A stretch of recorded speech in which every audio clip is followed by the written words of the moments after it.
गिरीश गायकवाड आमचे प्रतिनिधी या संदर्भातली अधिक माहिती देतील. गिरीश, नक्कीच आपण पाहतोय या ठिकाणी आता शिवसेना ऍक्शन मोड मध्ये आलेली आहे आणि कुठेतरी एकनाथ शिंदे यांच्याबाबत कुणाल कामरा यांनी जे गाणं तयार केलेलं आहे या गाण्याचा निषेध म्हणून या सगळ्या कारवाया केल्या जात आहेत.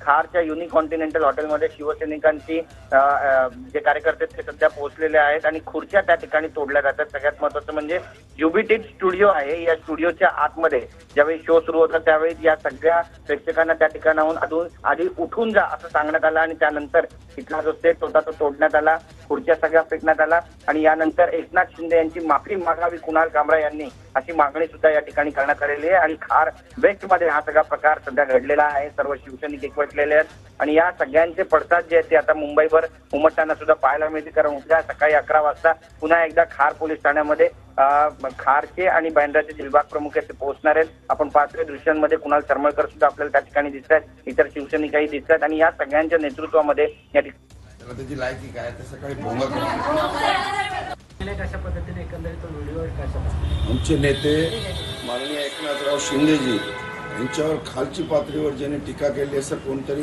कुणाल कामरा म्हणून काहीतरी नाव आहे, त्याची लायकी आम्हाला दाखवायची आहे. आणि आज मी MIDC पोलीस स्टेशन आमच्या सगळं पदाधिकारी सकाळी इकडे आलो आहेत आणि त्याच्यावर FIR करतो.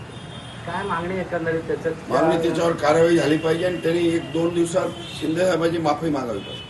जर माफी नाही मागितलं तर पुढच्या मुंबईच्या गल्लीमध्ये त्यांना फिरू देणार नाही. आमचे कार्यकर्ते त्याच्या काळा फासतील. संजय राऊतांनी देखील हो, त्याचं नाव नका घेऊ माझ्याकडे. चला त्याची लायकी काय ते सकाळी भोंगा करा.